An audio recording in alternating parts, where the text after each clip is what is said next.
Sup everybody, welcome to my review, not review, of the halfway done Dying Light 2. We were warned that the co-op, which unfortunately this game is built around, corrupts save games. So what I did was waited for the second patch to cover the game and discuss it, but this will be only the single player coverage for now, as well as some information about co-op. This video is brought to you by nobody. Dying Light 2 asks the question, what happens when the lives you've saved end up being worse than the world that you're saving them from? In Techlands sequel to the stunning classic Dying Light, you play as a new protagonist, Aiden, a pilgrim with his own problems. The need to stay human, as the title of the game suggests, and the desire to fight for your life and to unravel the mystery of a long-lost family member and their whereabouts while navigating a city that's about 9/10 zombie and 1/10 Sherwood Forest. Built on the team's new C game engine, Dying Light 2 separates the initial city into this break line of verticality. It's like it has two horizons, really. The one of the land itself, the sun that always clocks down until night, and that of the city streets, separation from the rooftops. Relative safety comes in the form of the world the people have built in the last 20 years. That's clumsy, just ramshackle crafted onto the roofs of the world, with little oases of life that you can rest in, and places where just a moment of quiet can be found. This is all interspersed with a tiny bit of danger, occasionally if you try to take a shortcut or when it's nighttime, and the infected may chase people onto the roofs, claiming the street for their own.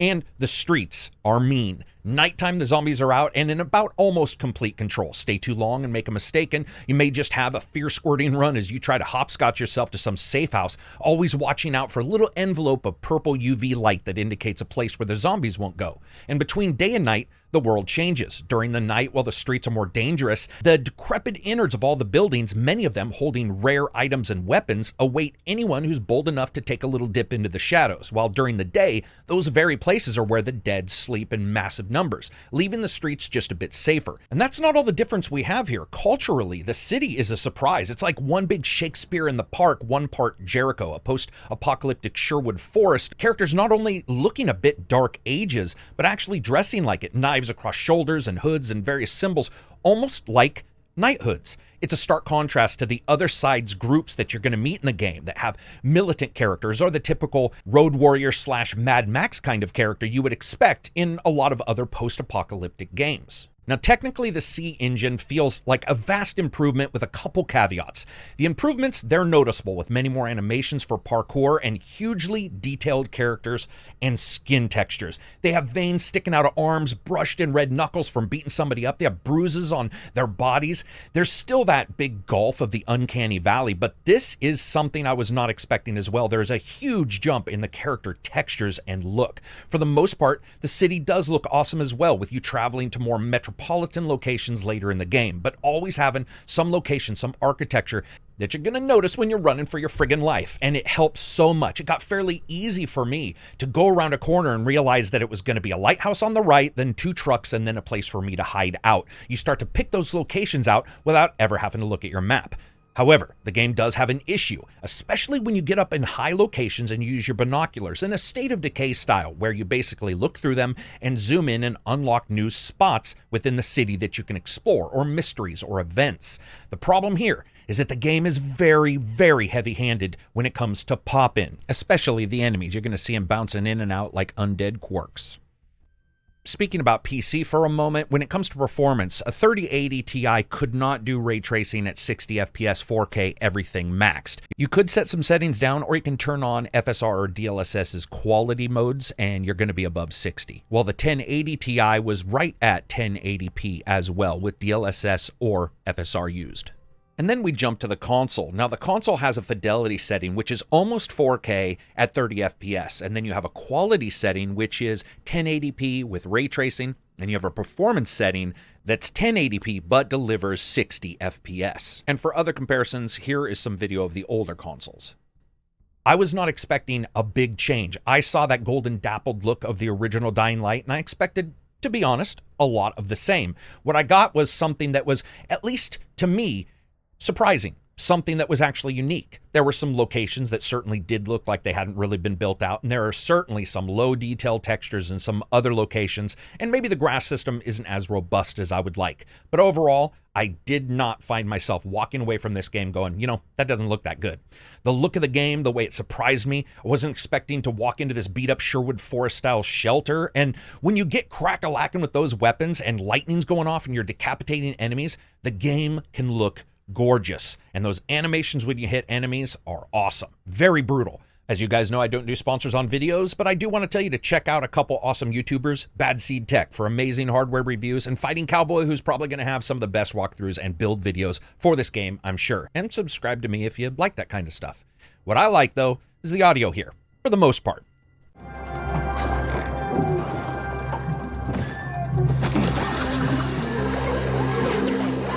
Some of the kids were taken out of the city.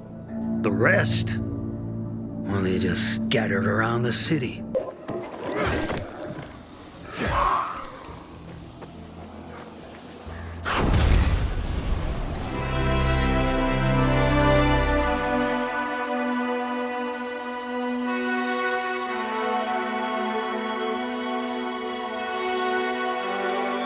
When it comes to the music, thematically, this is John Carpenter, and then suddenly it is some kind of epic sort of fantasy movie.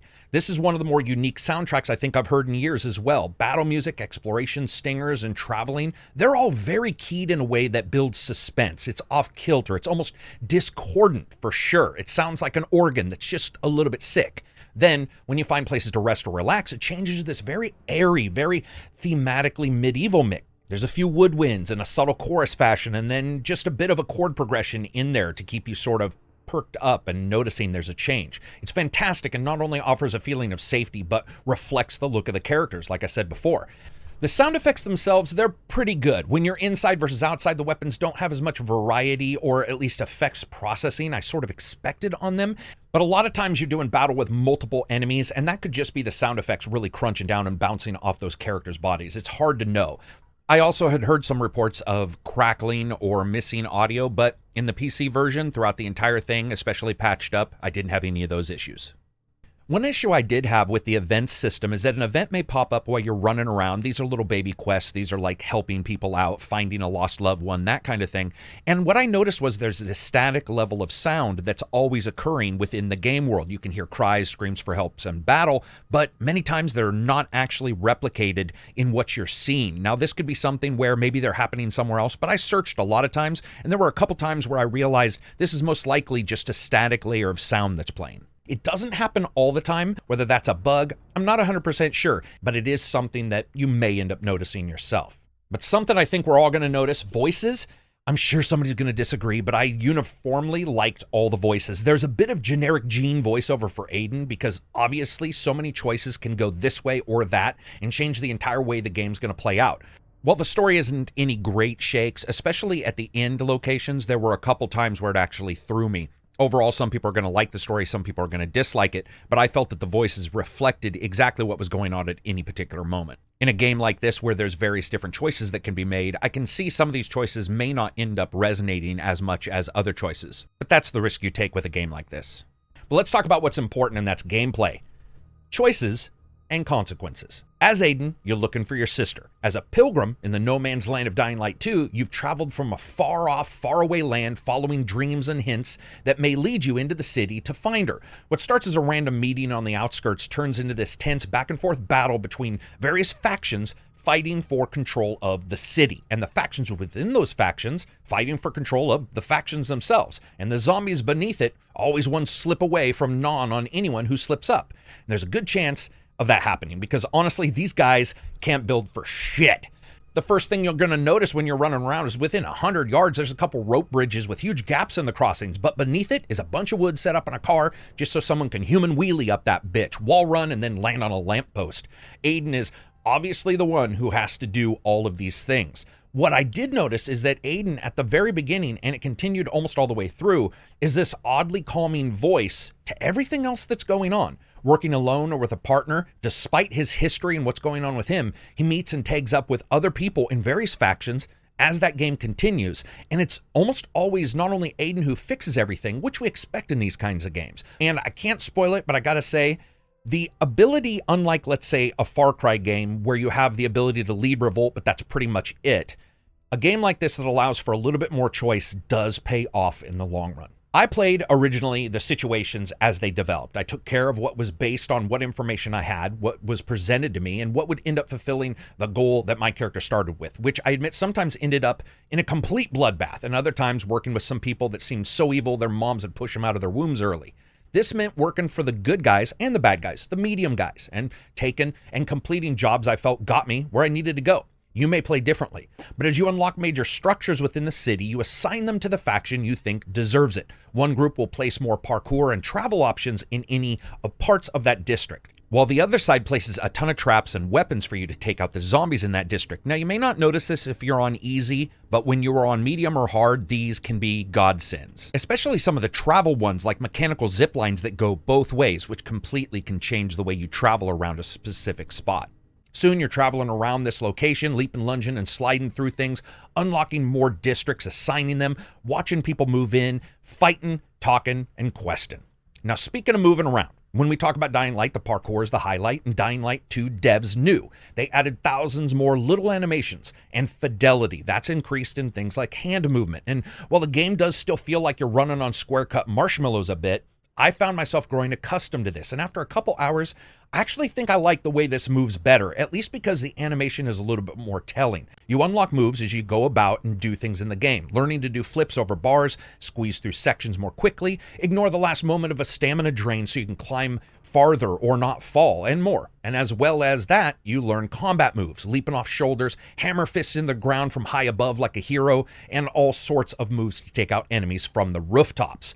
If I have a complaint with this, it's that when you start at the game, Aiden grabs like a grandpa. Deadpool's little baby hands had more grip strength than he does. He burns stamina on almost anything, and not being able to climb very far can be frustrating. So you may want to end up putting some points in that right away. As you explore, you'll find actual actions that only occur at night, and different places you can go where you can jump in and you can get stamina and health upgrades. When you upgrade those, it actually does not only increase your hit points and your stamina, but allows for you to stay out in the dark more, because this is the one part that it's not a surprise for people, but I'm not going to cover in depth. But what that does mean is at night, not only are you fighting zombies in the streets, but if you want to go sneak into a dark location, as it continues to stay dark, Aiden has a chance of basically turning, and you have to continually either take some shrooms to forget that, or inject yourself with various different boosters that will stop you from turning, or run towards a UV light. Luckily, you can get those as items as well. Now, speaking of items and weapons, some have excellent hit effects, I gotta say that. Switching out rebound animations when a bat hits the back of a zombie's head is insanely cool feeling. You can cleave off the arm of a militia member. You can hit and throw enemies wildly at each other, and the explosions and the fire from modified weapons look very good, and you can increase those modifications as you go on. Weapon damage takes all kinds of things. You can have more damage at night, more against the undead, the living, weapons that do more damage if you're severely hurt, like last-ditch heavy swings. Some are slashing, some do clubbing damages, and later on you get bows and arrows. Weapons of higher rarity also have slots for those upgrades. There are two bits of the combat that do feel off. Range sometimes is a bit deceptive. With weapons, when you switch out to a new one, it's almost like the bat's reach is a bit farther than it should be, and the axe's reach is a bit shorter than it should be. Kicks, which is also a requisite skill and just hilarious to pull off in the middle of a battle, also has a bit more reach than sometimes it actually looks. It's not bad though, it's just you have to become a little bit accustomed to it. The C-Engine's changes to the AI are noticeable. I have to bring this up. You can lead zombies into groups of other enemies and do all kinds of things that the original game just wouldn't do very well. And the AI shows many examples of this. Let me give you one example. I got ambushed by a ton of people. I took two of them out with my meat cleaver of 99 plus 5. I beat down one of the other guys, and the fourth guy turned and just said, "I'm fucking out of here," and started running. So I chased him down like you will, and I kicked him off the streets into the zombies. As he yelled no, I sort of just sat back and chuckled, and then I got hit myself and fell down there as well. Then all the enemies leapt down. We took turns smashing zombies, kicking them back and forth between us like the world's messiest game of hot potato. And then when they were finally all dead, we all took one last dive at each other, and I came out ahead. It's not like it's absolutely dynamic, and it's not like those situations played out or didn't play out in the prior games or other zombie games. It's just that here, it's something that you can follow point to point to point and actually have happen more often. I really like that flexibility, and I was surprised that during the quests, I just didn't have any breaks to the quests. The level of polish here, at least on my experience, and that's all I can really speak to, is that it was quite high, much higher than I expected for a game that I think a lot of people admit was delayed a couple times and definitely had some issues. Here's a list of things I do not like. The autosave system isn't great. It was consistently at odds with exactly where I had died and what was going on. It tries to save somewhat nearby, and luckily, I was never saved in a terrible spot, like Serious Sam, the Siberian Mayhem that I reviewed a couple days ago. But there were a couple times where you're saved prior to a long run or prior to a bunch of cutscenes, and the game didn't seem to allow you to hold the button to get through those cutscenes. You had to hit one for every line of dialogue. That might be a bug. I tried, it didn't work for me, but it's just something to be aware of. And those saves are all combined with one career, one basic profile. So you can go back to the main menu and start a new save game, and that'll be connected to a different one, which is fine, but you don't really have a list of saves where you're just hitting save. In fact, a lot of times when you're in the game and you go to leave, it just says, do you want to leave the game right now? And it auto-saves somewhat near there. But if you have a crash, which I didn't have, this could turn out sort of bad. You can also have co-op. Now, when it comes to co-op, you are completely separate, so be aware of this. You're playing the host game. You're going to be able to vote on decisions in their world and further their story, and you're going to be able to keep all of your items and experience and skills, but you actually aren't moving your story forward. And I get that. I would have liked a full co-op experience where you could both go through it together. It's not bad in my book, but it would have been something that would have been sort of cool to be able to do. Also, the devs reminded us that on the PC, until they patched it with the Day 0 patch, you really shouldn't do co-op because it can corrupt your save game. I luckily, throughout the entire game, didn't have any corrupt save games, but I also didn't go into co-op because they warned us against it. And this last section before we get to fun factor, I want to talk about future support. First, there are no microtransactions at this time, nor was I able to find a store button at all. Future support is here as well. You can see a picture. I'm going to try to flash it up in this. If not, there'll be a link in the description. More factions, DLC, specific unique mutations, infected hunts and events, a series of challenges, as well as a story mode later on, some kind of new one. They promise 5 years of content, and if you're a Dying Light 1 fan, you know they actually offer that. And even if you don't do that, gameplay-wise, you're still going to miss 25 to 50% of the story doing some of these decisions, depending on who you join and what you do. There's a lot of replayability in this game. I can't speak to the 500 hours claim, though. What I can speak to is bugs. I didn't have any crashes. I had 3 times where I fell through the floor. I did have a couple times where the NPCs were sending me to places where the quest markers were not perfectly aligned with exactly what I was expecting. And there were some places where spawns were disadvantageous to the bad guys. One time I saw a spawn that was actually inside of one of the cola machines. It wasn't a quest spawn, it was just an enemy spawn that I noticed. I did have a couple issues with collision detection as well, and a couple times where enemies just sort of disappeared. And that brings us to fun factor. Did the bugs inhibit the fun? Sure, there were times, especially falling through the ground, you absolutely hate that. Luckily, I didn't get any crashes. We'll have to see if other reviewers did, but I was lucky in that way, and especially on an overclocked machine and a normal machine, not to get any on the PC was quite surprising. I would have liked to have seen the performance a bit higher, but the technical stuff, did it get in the way of the true enjoyment of the game? Not a ton. The lack of co-op is a big deal. I would have loved to have played co-op, and the idea that it's not in here for review, that is infuriating because the game really hinges a lot on that. But overall, fun factor, taking out the zombies, seeing those changes that occur when you level up the various different districts more and more and more. First just car bombs, and then later all kinds of traps, and then later new weapons just mounted, change the way the game actually feels. Again, if you play this game on easy, you're probably not going to need any of those, or, well, you would assume you would notice them, but you may not actually need them. But when you play this game on hard, it does end up being something that you should probably end up utilizing at various times. I like changing the world, and I liked some of the quests. The story wasn't the greatest, but I did like some various parts, especially in the end later moments where some things changed that I actually wasn't expecting. This is a game where they want you to have choice and they want you to change entire different groups and where they go and who owns what area. That is certainly going to end up changing the way the story beats are. I played this in an organic fashion where I just chose what I chose because I felt that that fit Aiden the best, and that was very fun for me overall. So as you guys know, I rate games on a buy, wait for sale, rent, or never touch it again rating system. Ain't no chance. Not giving a review for this one. This one has to be in progress. The co-op is not actually working correctly, and the co-op is one of the major reasons for the game. If I hadn't played or been told, about any issues with co-op and have just played the single player, I'd probably tell you to wait for a sale because there are some issues here. Optimizations for sure, as well as some wonkiness when it comes to falling through the world and that kind of stuff. I didn't get as many bugs as I think a lot of people are probably going to report. I felt pretty lucky as I was playing, but that is something that really no one can have any integrity right now and tell you to go get the game because the actual mode corrupts save games, one of the major modes of the game. So it doesn't make any sense to say go get it. It's just we don't know. We don't even have the 0-day patch yet.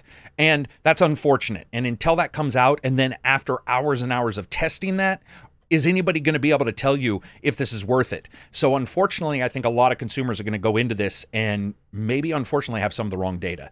But I like a lot of what's going on here. I love the ability for you to change the world. When you pick the peacekeepers or you pick the people who live at the bazaar and you upgrade a location, it actually physically adds stuff to the world, which is awesome. Explosive cars, weapons, that kind of stuff. It's not just cosmetic. If you played it on easy, I could see you completely confusing it and maybe thinking that they were cosmetic, but they aren't. There's multiple things that it actually changes, zip lines that go both ways, and that fully adjusts the way you play the game, especially if you require those things. It becomes very advantageous.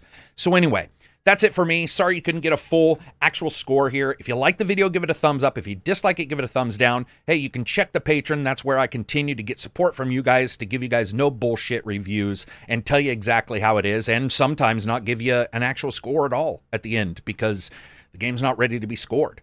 Peace out. Like the data you get. Peace out. Check out Patreon. Check out Twitter.